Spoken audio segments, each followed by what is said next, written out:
we're coming now to the end of our course. We've only got more or less 2 content lectures left. And in these last lectures, I'd like to continue the discussion of the quantum Dirac field, to solve the quantum Dirac field, and then finally say a few words about theories of fermions and bosons, interacting theories of fermions and bosons in the final lectures. But we haven't quite finished discussing the quantum Dirac field. If you recall in the previous lectures, we started in looking at a quantum theory where the degrees of freedom are fermionic.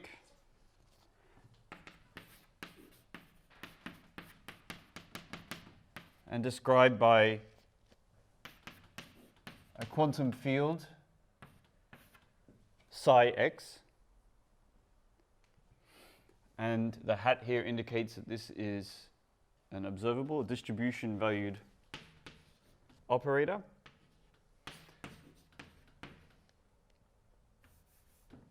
And we came up with the following definition.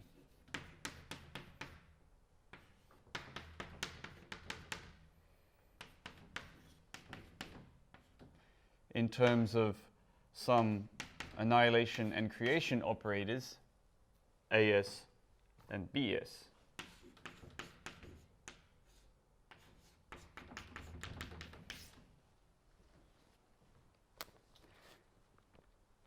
And using this definition for the quantum Dirac field, we confirm that these field operators indeed obey canonical anti-commutation relations.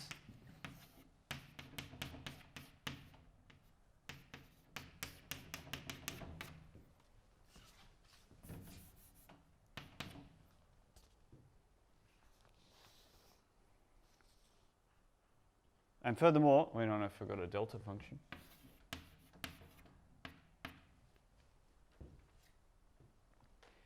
We use this definition and we postulated a Hamiltonian, H, which was quadratic in these field operators.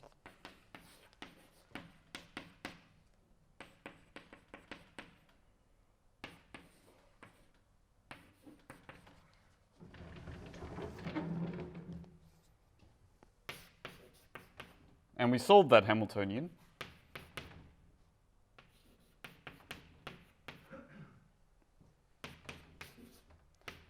To obtain this operator here with a very nice property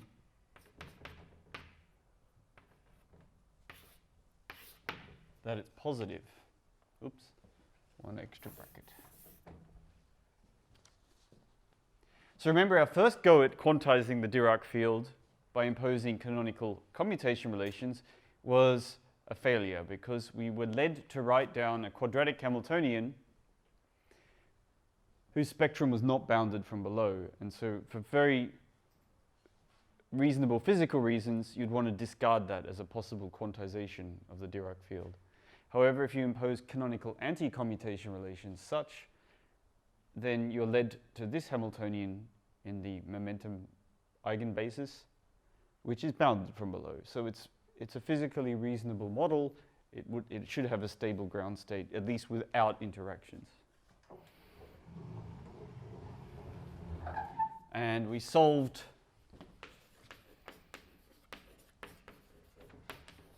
for the vacuum state by simply imposing that the vacuum state is annihilated by these B's and A's and B's.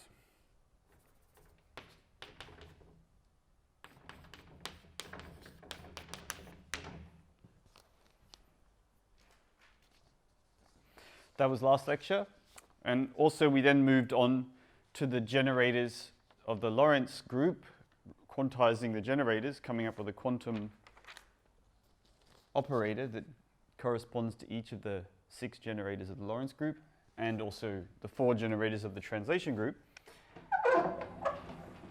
And where we left off was in the discussion of the rotation generator.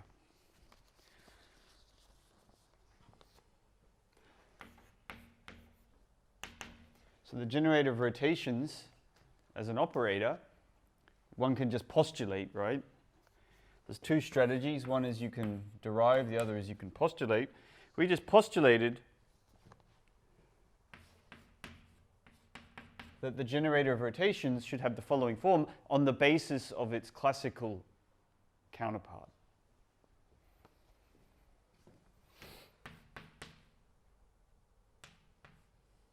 And we're going to use the wedge notation for cross products.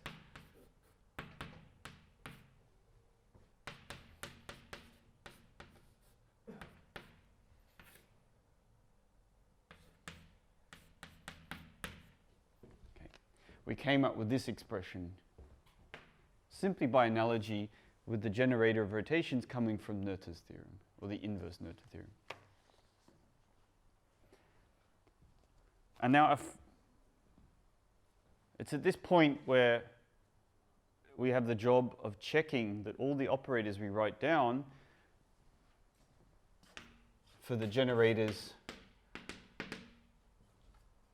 of the Poincaré group, we have the job of checking that these quantum operators obey the right commutation relations. Otherwise, until that moment, we haven't really proved that this theory is Lorentz invariant. We're not going to complete this task in this course. It is a tough task for the fermions. And I leave it as an extended exercise that indeed these three operators, these four operators, and the three boosts do indeed close to form the Lie algebra of the Poincaré group, that their commutators do behave as expected.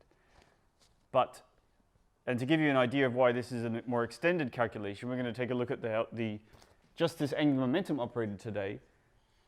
And the problem we have is that if you express it in terms of A's and B's, A's and A daggers, it's extremely unattractive formula. So it's very difficult to actually work with these things. Yep? I think the X argument of the field operators are three vectors, aren't they? So otherwise it's a little bit confusing with the That's right.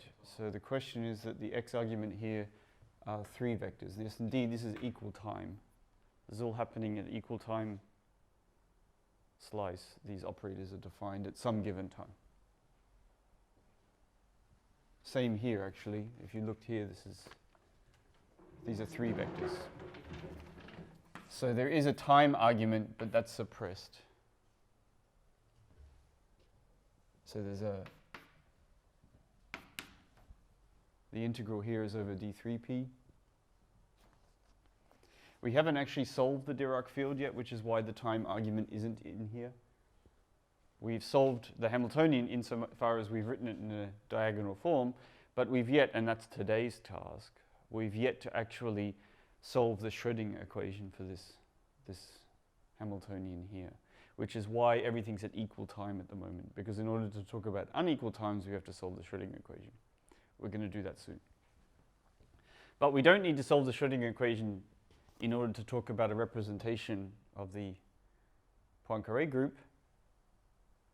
We just need to check that the generators all close to form the right algebra.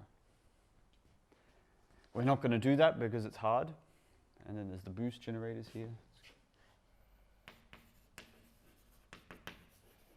which I won't even write out. Instead,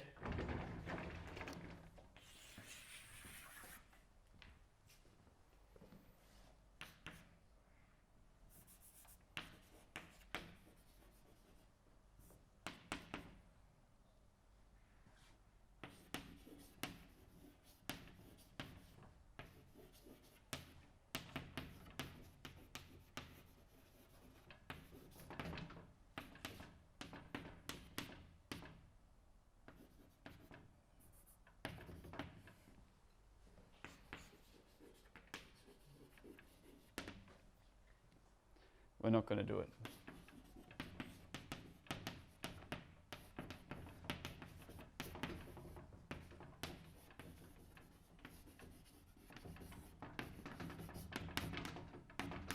I'm just going to refer you to a textbook where you can see the calculations explained in more details.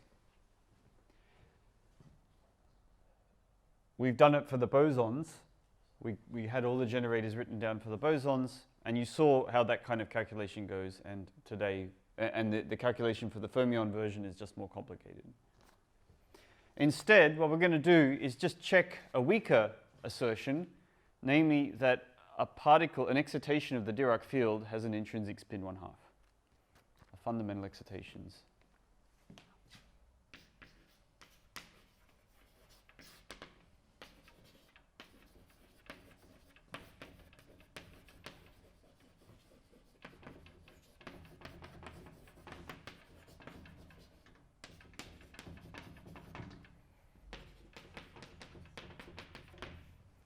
That's our goal for today, just the spin 1/2 assertion. The full Lie algebra, I refer you to Weinberg.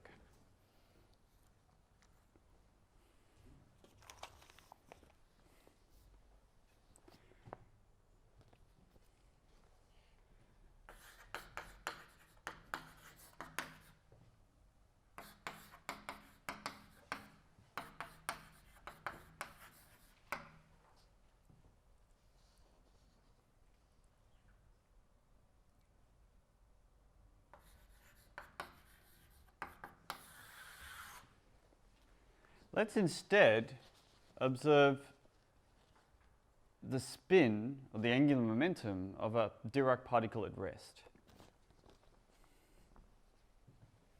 So J is the observable. It's actually 3 observables, right? It's the angular momentum x, the angular momentum y, the angular momentum z. The expectation value of this observable should tell us the angular momentum of an eigenstate. So let's give this operator an eigenstate of angular momentum, namely 0 angular momentum. P equals 0. Let's give it one of these eigenstates, which we can construct by taking a vacuum of no particles and applying a creation operator to create exactly one electron with momentum 0. It's P equals 0 here, in some arbitrary basis vector S here.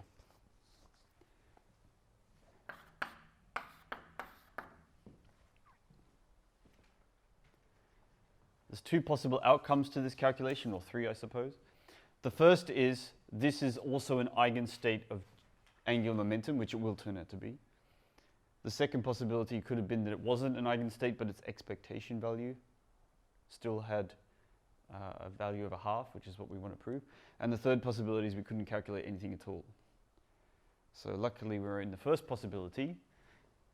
And I'm going to show you a calculation or trick or two so that we don't have to turn this thing into annihilation and creation operators, because that's just too horrible at the current time.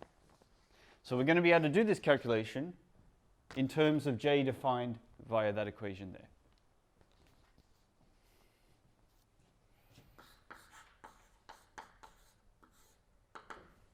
And in order to be able to do it, we're going to first exploit a little identity.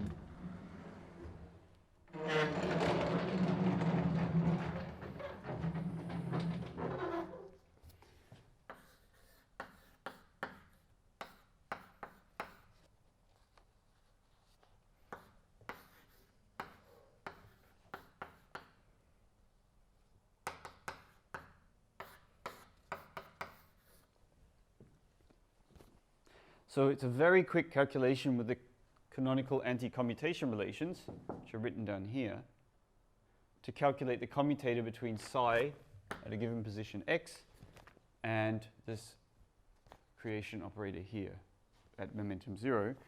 And I'll just write out the answer. It's really not a difficult exercise.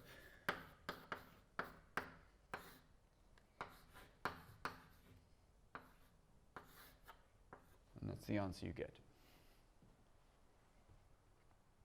Just that U is this basis free particle solution basis Dirac spinner for the free particle solution of the Dirac field. And of course, in the rest frame, we know very well what the energy is in the rest frame. It's just the mass.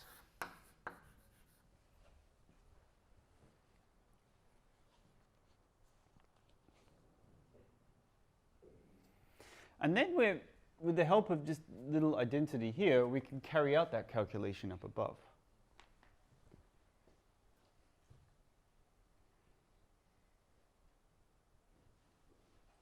And I guess I better put in the intermediate steps. You're probably not used to mixing commutators with anti-commutators.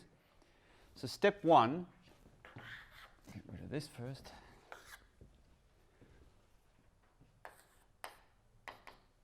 Is that equation up here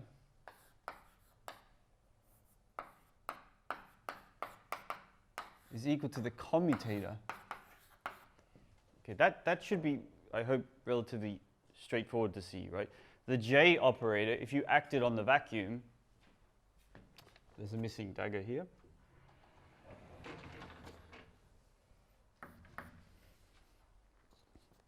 Because psi annihilates the vacuum, when you apply J to it, you get 0. Right? So you can throw in the commutator for free. That's just adding 0 here.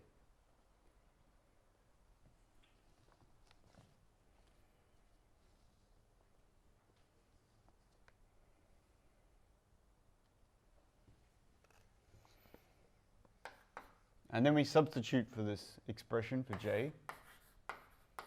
We've got a commutator now. We can certainly bring the commutator past the integral sign, but no further, right?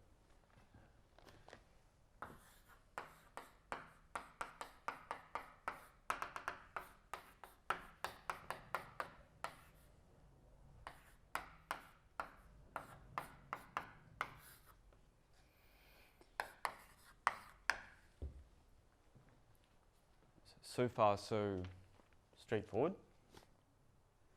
And now what we've got, right, we've got 2 fermionic operators and 1 other fermionic operator and a commutator. And in the middle, you've got some numbers, a matrix of numbers.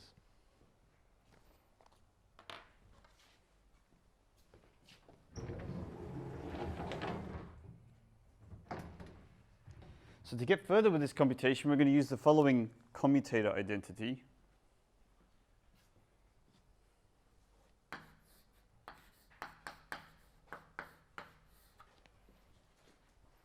So let's look at AB times the commutator of AB with C. So what is this? Well, that's A, B, C minus C, A, B.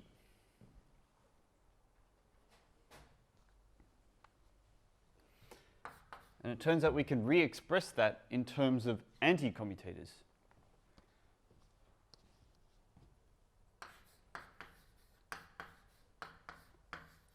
But only if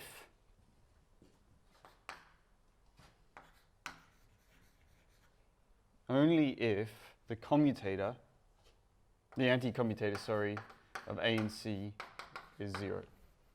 All right, let's check that. So if the anti-commutator of A and C is 0, then we're free to move A past C, but we pick up a minus sign. And then we have ABC plus ACB, which is just the same as that. And that's the trick to dealing with commutators when you have fermion operators. Because always, you're always going to be in this kind of situation, because if you look at this expression now, then we know that A naught S dagger commutes with this guy.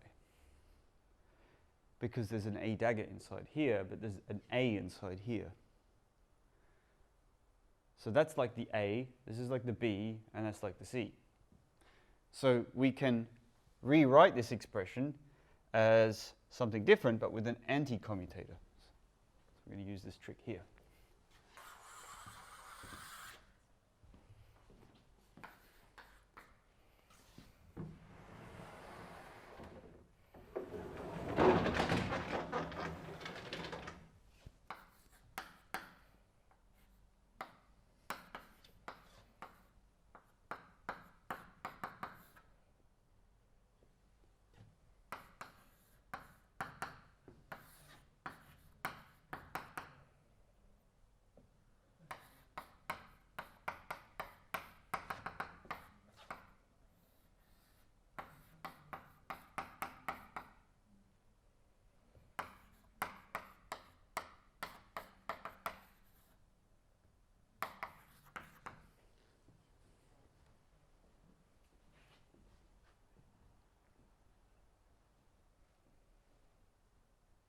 because the stuff in the brackets is just numbers as far as the operators are concerned.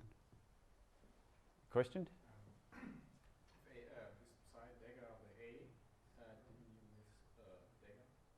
If psi dagger is the A dynamics of dagger. Oh yes, thank you, I did.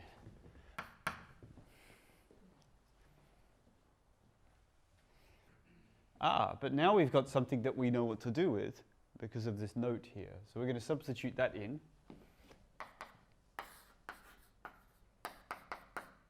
And now I better start writing this stuff in here.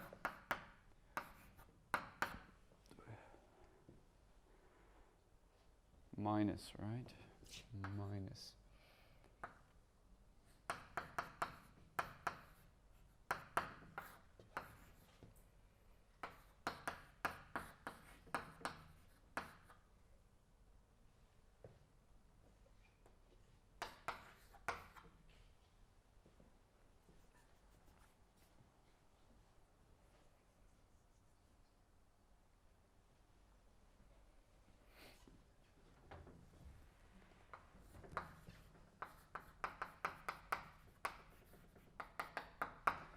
So remember, this is a 4x4 matrix.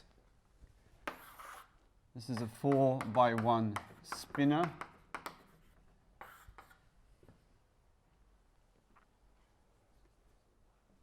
And this here is a differential operator, which is still a 4x4 matrix.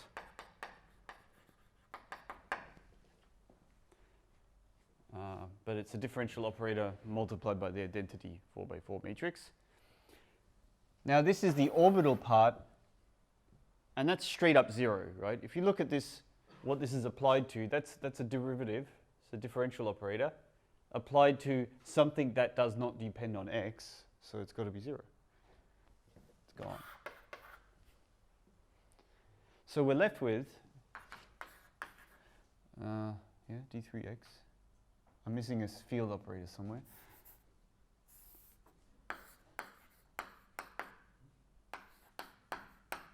There he is.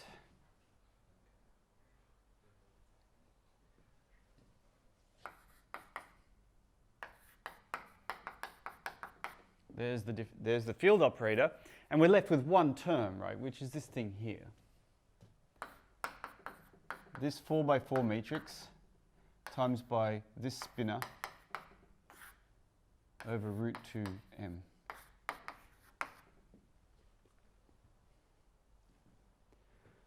So this thing here is a 4x1 vector. Well, spinner, right? Because this is the irritating notational problems between spinners and vectors. A spinner is a complex vector, but it transforms in a different way under the Lorentz group. So we're pretty much done with this calculation if we can work out how that acts on U S naught.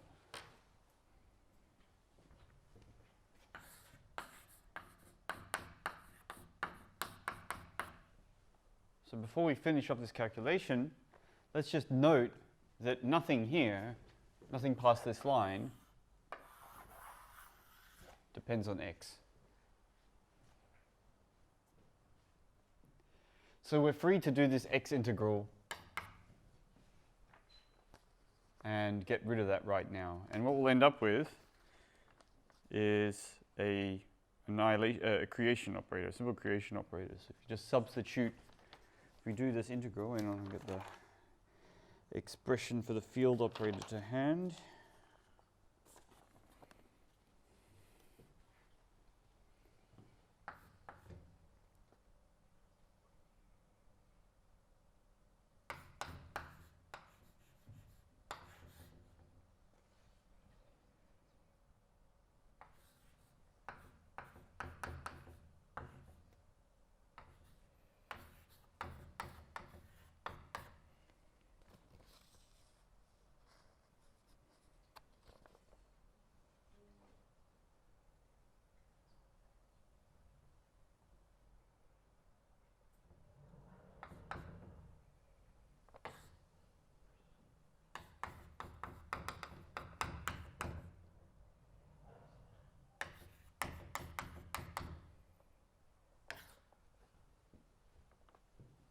So if you take the field operator and you integrate the field operator with respect to space,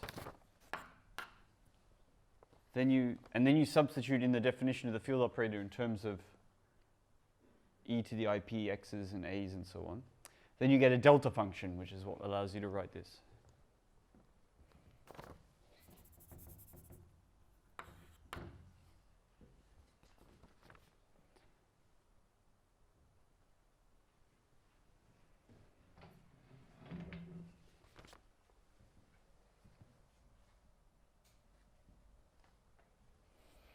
But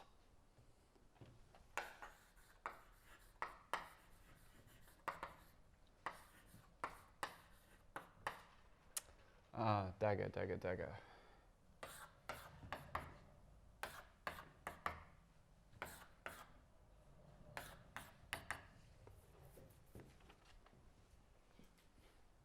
Okay, you get that with the dagger.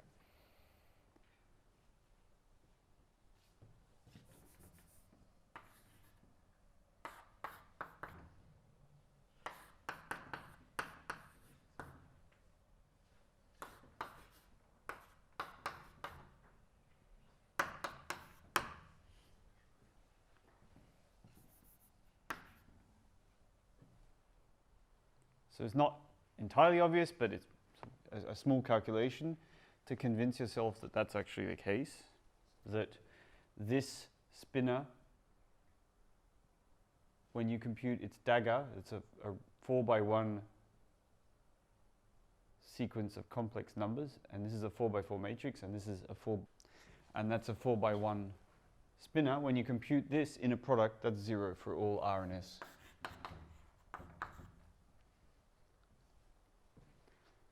So that's an exercise.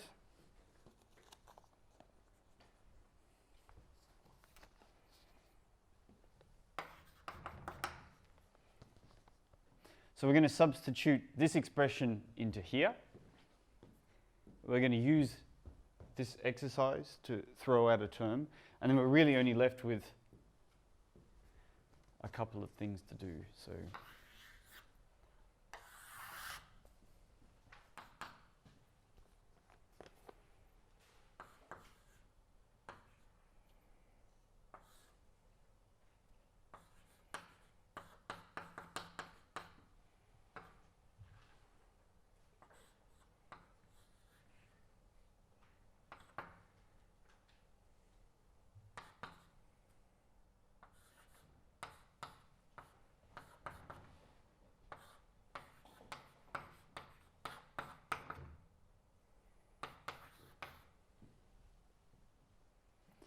I've introduced a component here for this matrix sigma. So this is the impending notational collision that I guess you saw coming a mile away. This is a 4x4 matrix. J equals x, y, and z. This is the summation symbol. This has nothing to do with this thing, right? So the context here should help you read this expression. Sadly, my LaTeX rendering skills are not very good on the blackboard, so I can't show you the difference between this and this. But of course, if you use the sigma, capital sigma symbol in LaTeX, it looks a bit different from the summation symbol because the summation symbol is sort of bigger.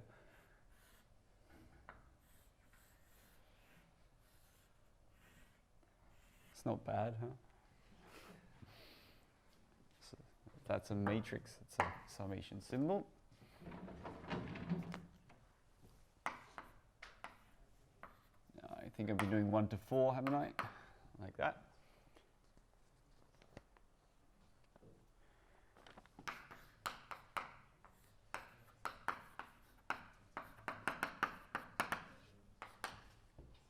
Let's do this calculation for, yep.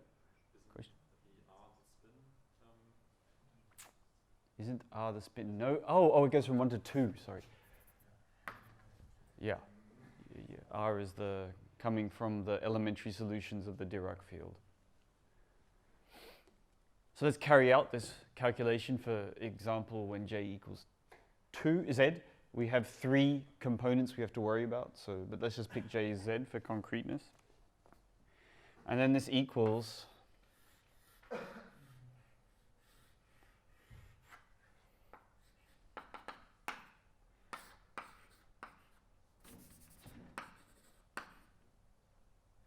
if you work it out,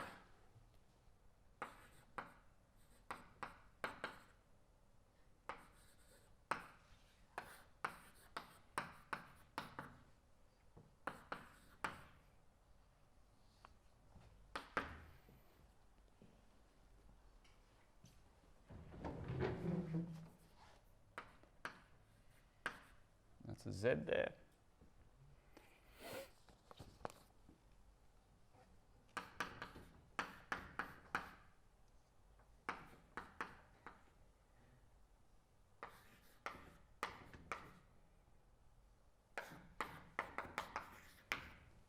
And we end up finally with this expression here.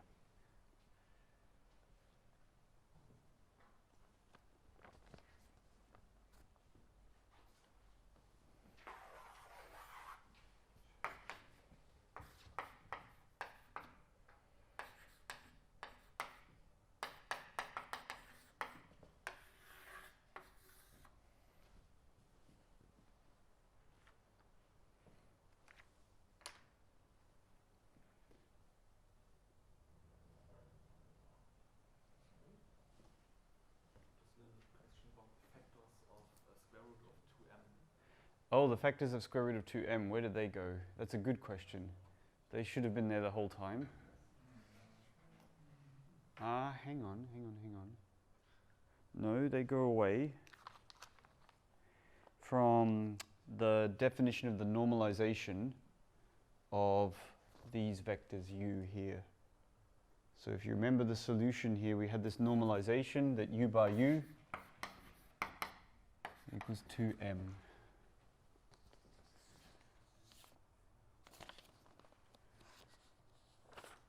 I'll just check that it is 2m and not something else.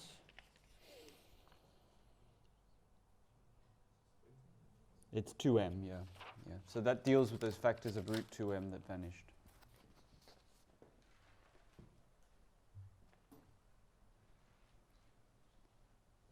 But it should be still here.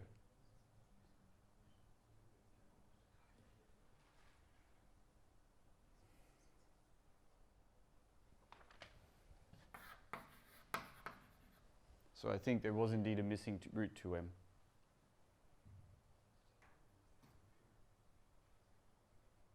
And now it should be fine.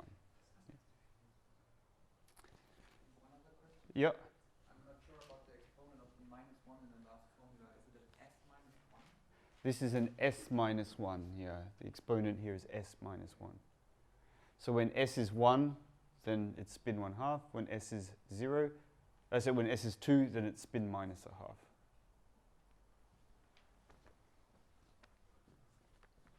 Right. So what we've shown here is that if you input a particle at rest and you observe the angular momentum of the other 2 components are similar. If you observe the angular momentum of this particle, then you end up with a number, and that number is the intrinsic spin of the particle. So we're at this stage, I hope this convinces you that it's not a fully general derivation, but the fully general one now isn't that more difficult to imagine, that the fundamental excitations of the Dirac field have an intrinsic spin. So they have an orbital part which is 0 if they're at rest. Of course, it's not 0 if they're not at rest. And a intrinsic part.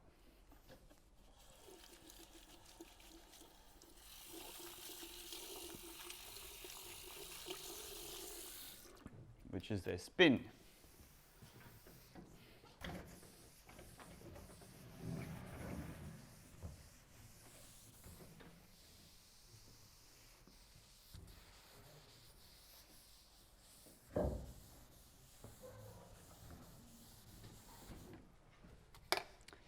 Now, there's a very deep connection between spin and statistics captured by the so-called spin statistics theorem, which we're not going to prove in this course. It's quite a deep result, not easy to prove at all. which tells us that if a particle excitation has a half integer spin, then it's a fermion, and if a excitation has an integer spin, then it's a boson. So the fact that we're encountering half integer spin here is not an accident of the way we decided to quantize, but is more a fundamental fact coming from representation theory, amongst other things.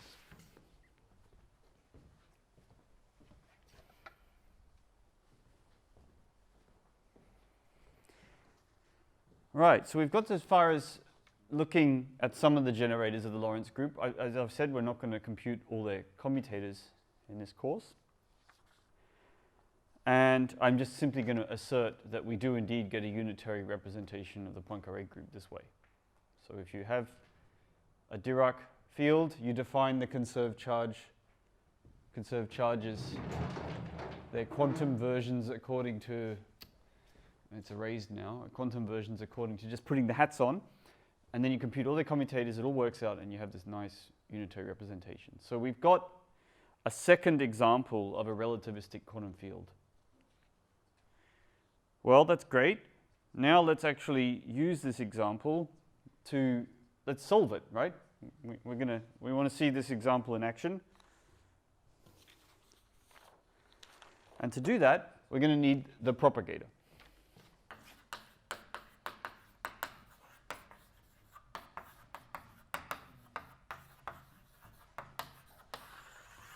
Once you have the propagator and you have Wick's theorem, then you have solved the theory.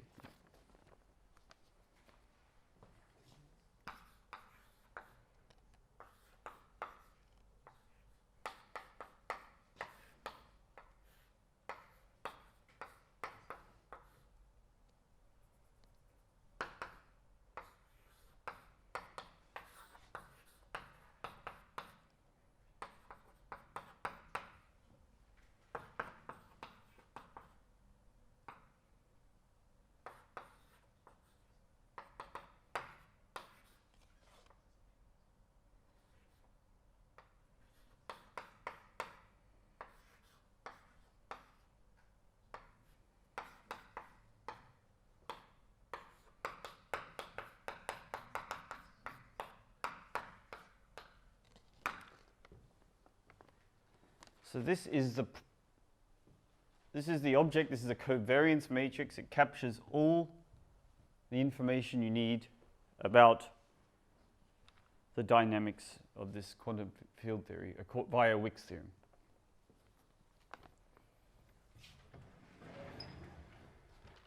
So this is the transition amplitude to go from a particle at y to a particle at x, if you like.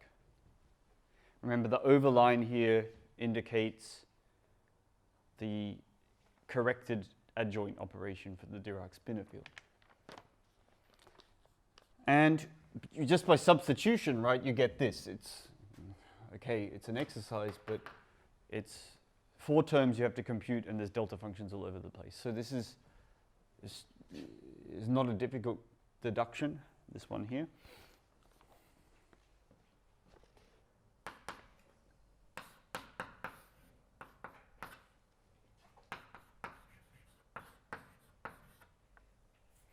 Now, interestingly, it turns out there's another way to get this expression.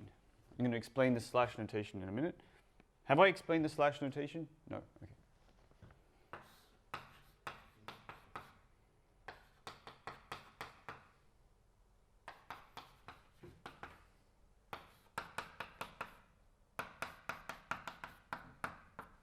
All right, the slash notation.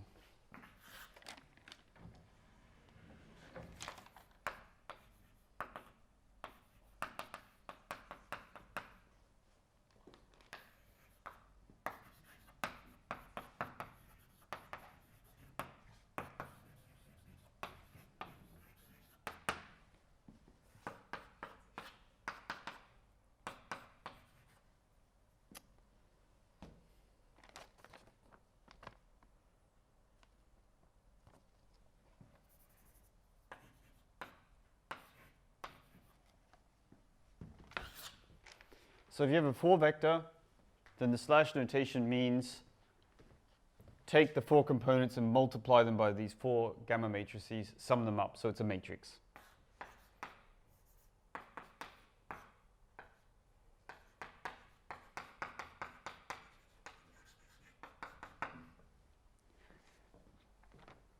Whenever you see a slash, you've got to think matrix.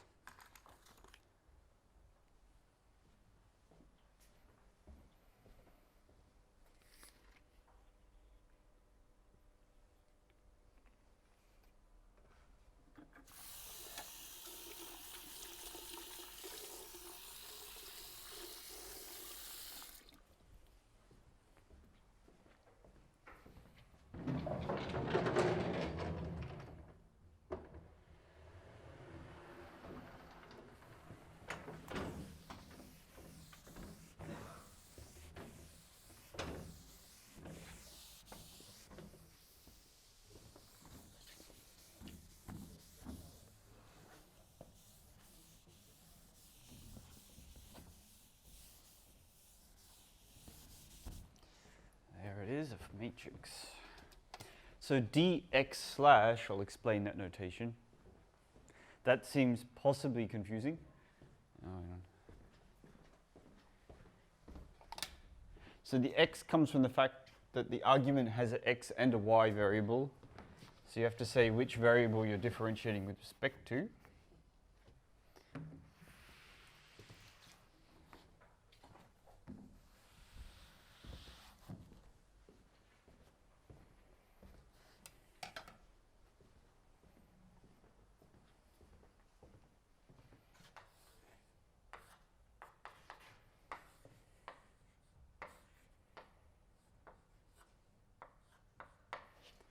So d slash is that.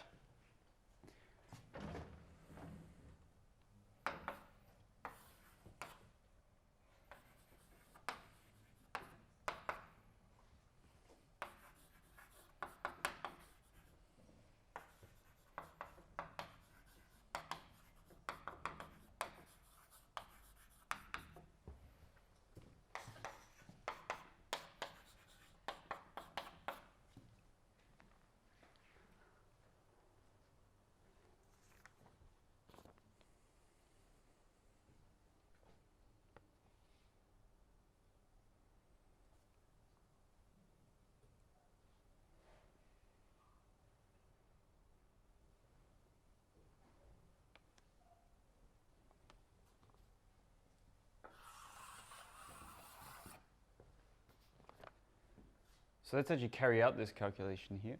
So A and B are running from 1 to 4, because this is a matrix here. We have to say which matrix element we're, and this thing here is just a scalar. We have to say which variable, which entry of this matrix we're using. So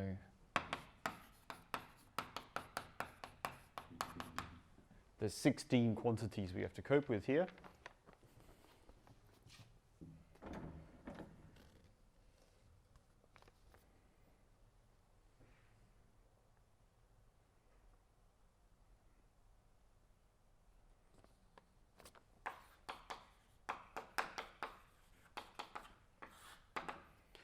Similarly, there's more combinations we need to worry about. There's the psi bar combinations, but there's also the, if there was a bar here and no bar there, then we have to worry about that as well.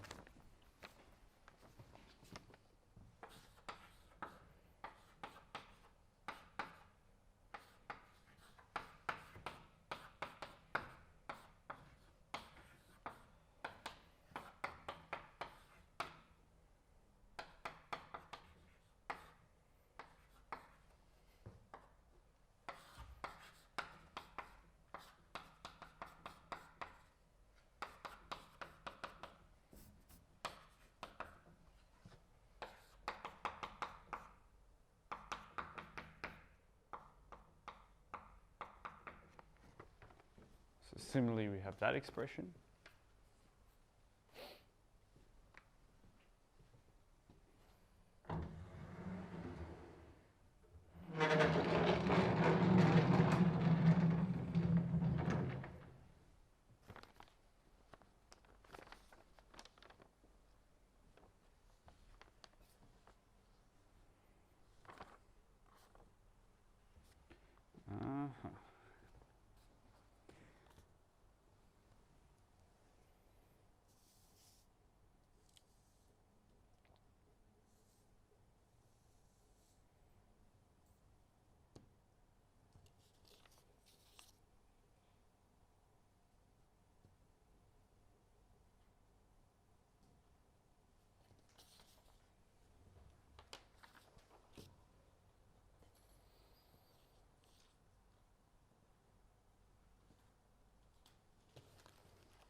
I realize I haven't told you how to solve the Schrödinger equation.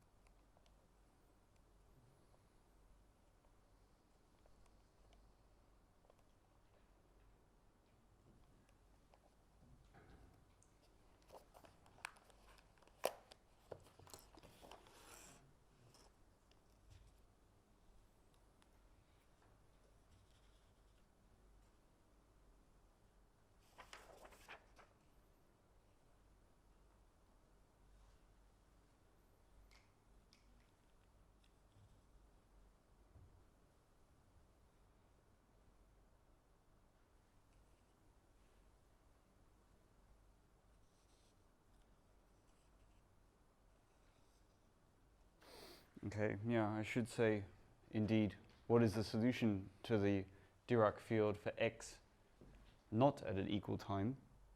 Here I've already used this solution in this expansion here, which I realize I should have highlighted beforehand. So I'll just spend a moment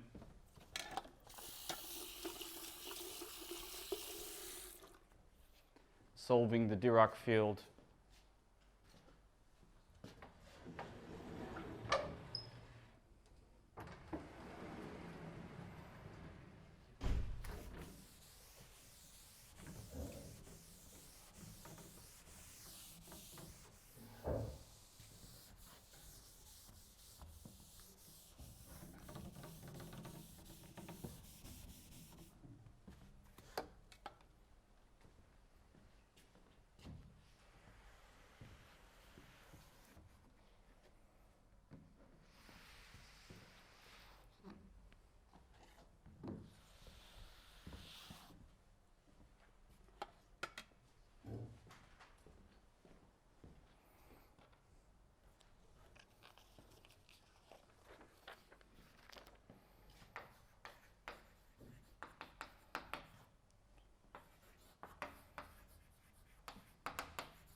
So just a couple of words on the solution to the Schrödinger equation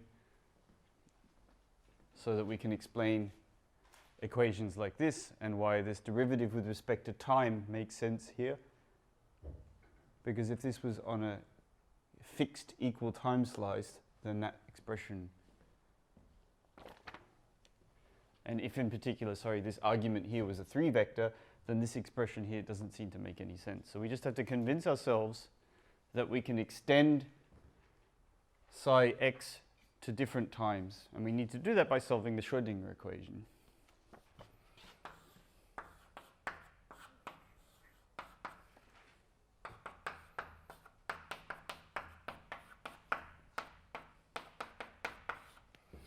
And that is the Schrödinger equation in the Heisenberg picture.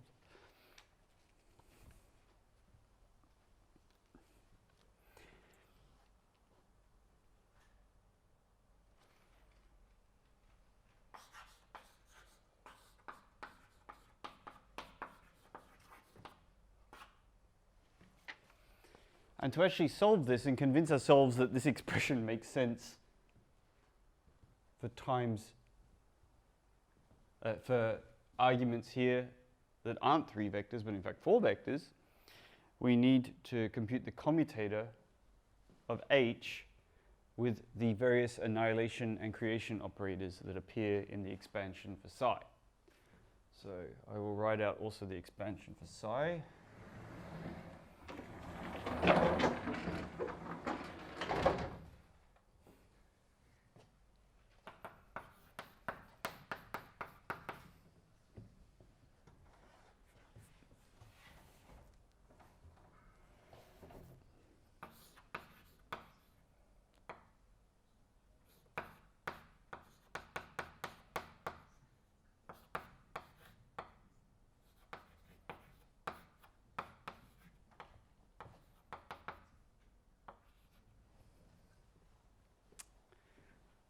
A's and B's.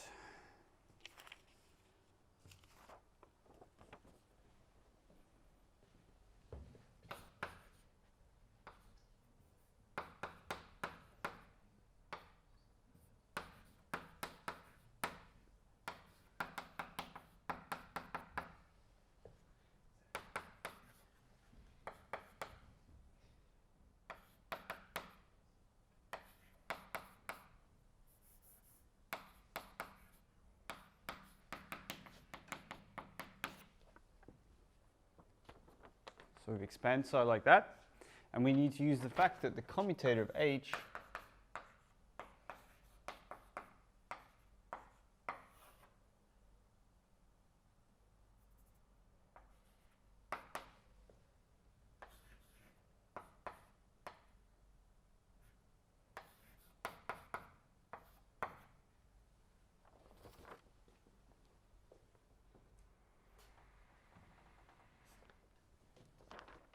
equals that. And to prove that, of course, we use the same commutator, anti-commutator trick that we encountered earlier.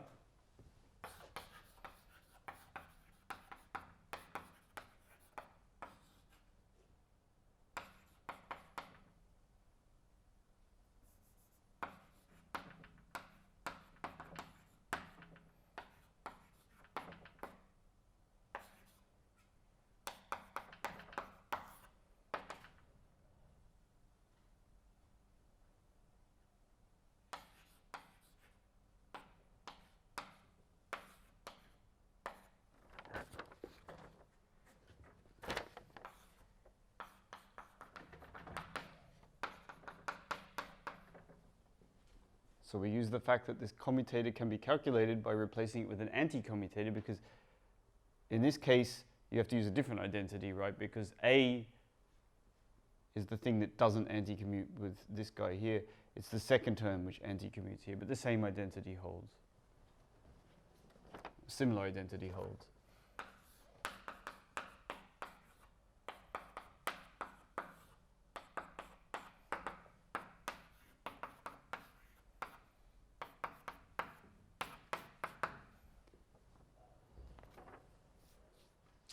Other way around, I believe. There's I, so we want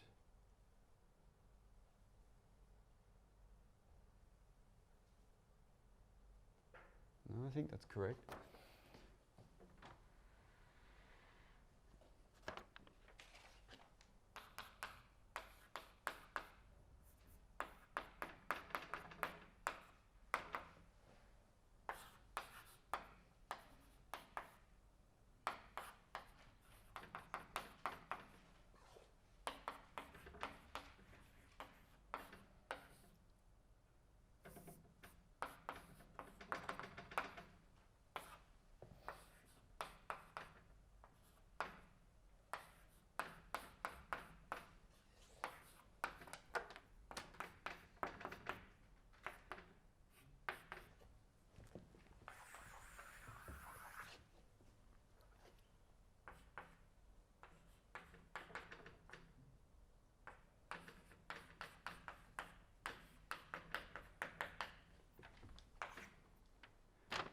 So noting these two commutators here, it's just we can straight out replace these 3 vectors with 4 vectors, just like we did for the bosons.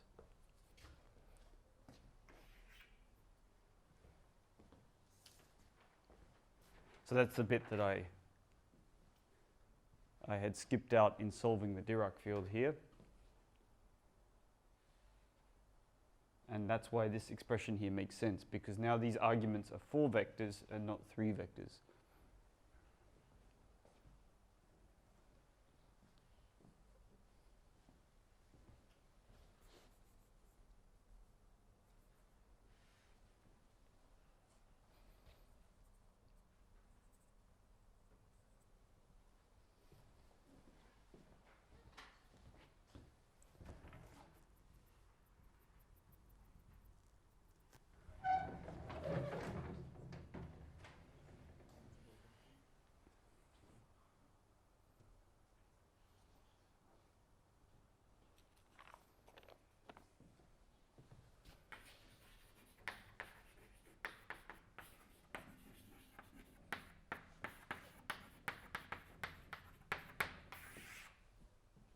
So we have these two-point functions, and from those we're going to construct the Green's functions, and these are the guys that appear in Wick's theorem.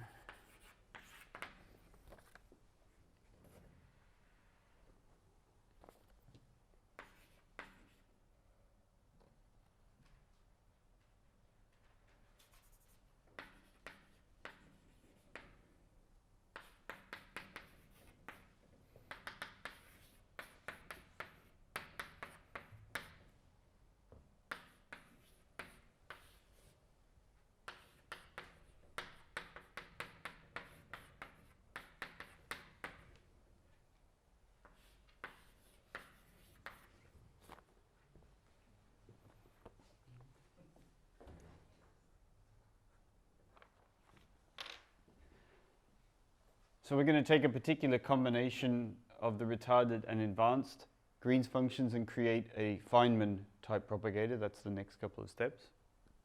And the reason we're doing that is because when we use Taylor's theorem to understand the dynamics of an interacting quantum field theory, we're going to encounter in multiple places the Feynman propagator occurring. But before I get to that, we're going to note a really neat identity about these propagators, namely that you can write this in terms of the original bosonic propagator. That's super not obvious.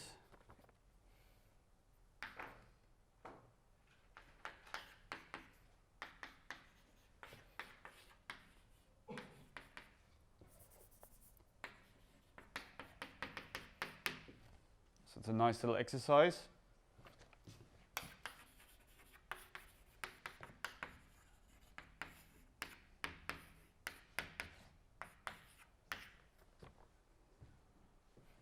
And the way to prove that is that if you, this neat little matrix identity with the gamma matrices, when you apply delta slash twice, you get box.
Now, a Green's function is a solution to a differential equation in the presence of a delta function on the right-hand side. So you can convince yourself that S ret AB satisfies this equation here by first applying delta slash to the left-hand side, to S ret AB, exploiting this equality here, and then you pick up a box, and then you'll learn indeed that this guy obeys this equation of motion there.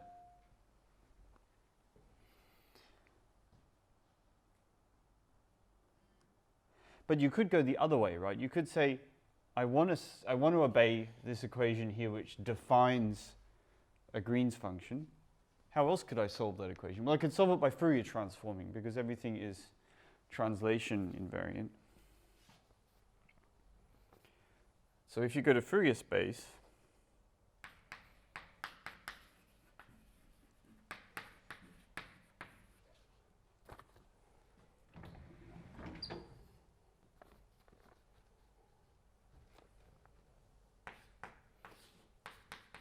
and Fourier transform both sides.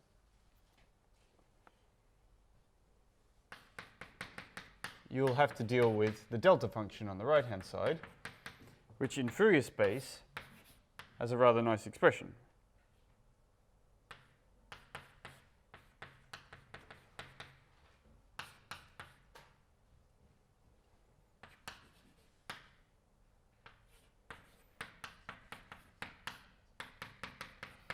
And this guy also has a nice expression in Fourier space.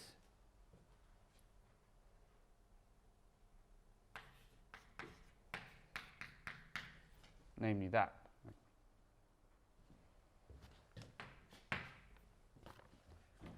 So every time you take a Fourier transform, you turn a differential operator into an algebraic operator. That's so the main reason we would use a Fourier transform to solve a differential equation. And such things are pretty easy to solve, right? If you have p times x equals z, then you know that x equals z divided by p. And so this is the thing we don't know, the Fourier transform of the propagator. But we surely know how to solve this equation in Fourier space, because this becomes an integral over p as well.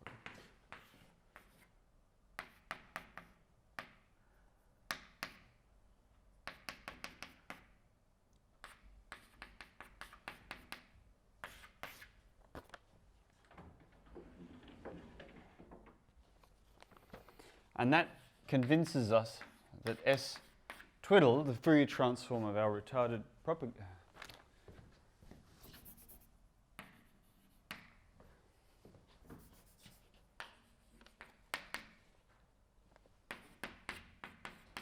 is this 4x4 matrix. So that's, yeah, you can check that by substitution if you like. So it's the inverse of a 4x4 matrix. Now usually inverses of 4x4 matrices are, well, let's say they should be respected because they are essentially doable in that you can work out the characteristic equation and it's a fourth order polynomial, so yes, in principle you can get the roots. And you should be able to more or less maybe in principle work it out. In this case, we get really lucky.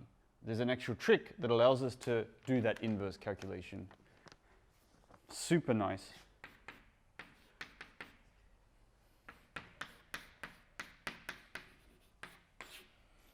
And actually, implicitly, I've used this earlier on as well.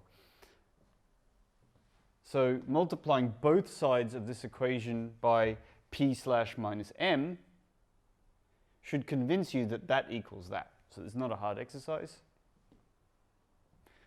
So you're using the fact that p slash squared is p squared.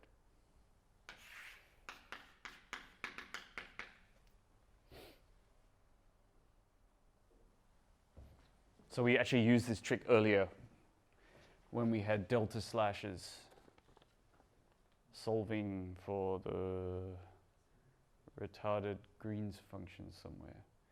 It's gone. But, yeah.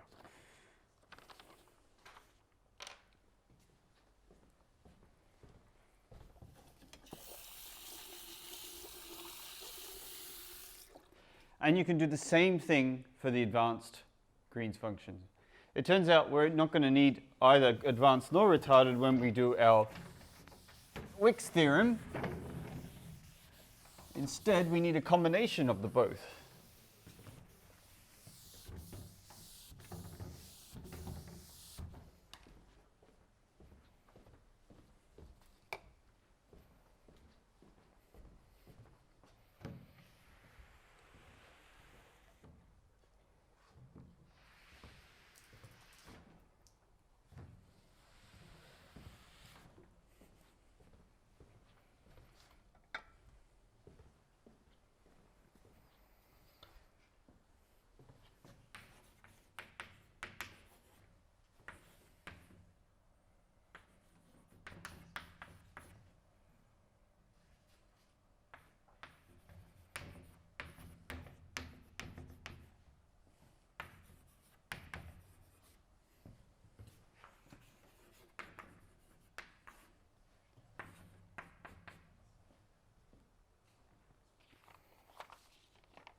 And it's this expression that occurred in our Taylor expansions when we looked at interacting bosonic theories.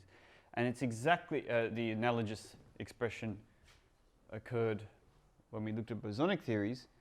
And it will turn out that this will appear in all of our perturbative expansions for Dirac fields.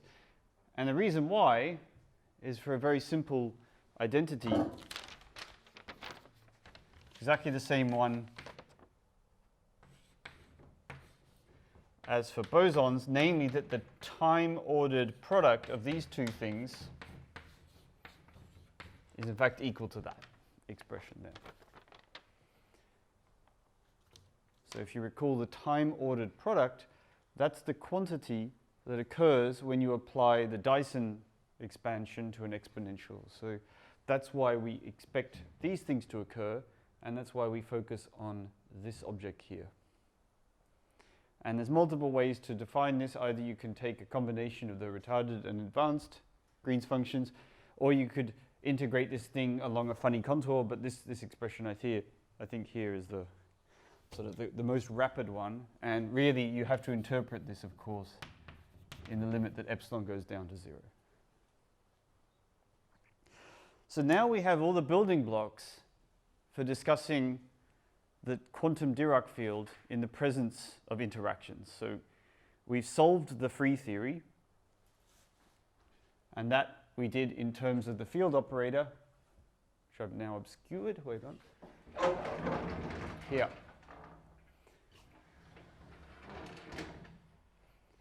We've solved the free theory. We can get, that allows us to get expectation values of psi tx. But we want more expectation values. We want all of them. And by dealing with this two-point function here, we're going to be able to generate all the higher order correlation functions for our solution psi t of x. And the way we're going to do that is via Wick's theorem, but applied to the fermion setting. So that's something we haven't talked about yet, and that'll be the subject of the next lecture, and a quick application of that to talking about interactions in fermionic theories. But this is all I'd like to cover for today, so I thank you very much.